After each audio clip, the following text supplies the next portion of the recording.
Bihar police prohibition constable ನೇಮಕಾತಿ ಪರೀಕ್ಷೆ, ರೈಲುಗಳ ಕೊರತೆ ವಿರೋಧಿಸಿ ಅಭ್ಯರ್ಥಿಗಳ ಪ್ರತಿಭಟನೆ, ರೈಲು ಸಂಚಾರ ಅಸ್ತವ್ಯಸ್ತ.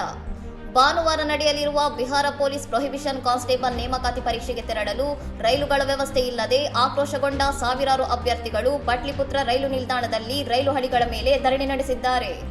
ಪಟ್ಲಿಪುತ್ರ ಕತಿಹಾರ್ ವಿಶೇಷ ರೈಲನ್ನು ಏರಲು ಮುಂದಾದಾಗ ಉಂಟಾದ ನೂಕುನುಗ್ಗಲು ಮತ್ತು ಘರ್ಷಣೆಯಿಂದಾಗಿ ರೈಲು ಸಂಚಾರ ಗಂಟೆಗಟ್ಟಲೆ ಸ್ಥಗಿತಗೊಂಡು ರೈಲ್ವೆ ಕಾರ್ಯಾಚರಣೆಗೆ ತೀವ್ರ ಅಡ್ಡಿಯುಂಟಾಯಿತು. ಪ್ರತಿಭಟನೆಯು ತೀವ್ರ ಸ್ವರೂಪ ಪಡೆದುಕೊಂಡಿದ್ದರಿಂದ ಜನಸಮೂಹವನ್ನು ಚದುರಿಸಲು ಪೊಲೀಸರು ಅಶ್ರುವಾಯು ಪ್ರಯೋಗಿಸಿ ಗಾಳಿಯಲ್ಲಿ 3 ಸುತ್ತು ಗುಂಡು ಹಾರಿಸಿ ಪರಿಸ್ಥಿತಿಯನ್ನು ಹತೋಟಿಗೆ ತಂದಿದ್ದಾರೆ.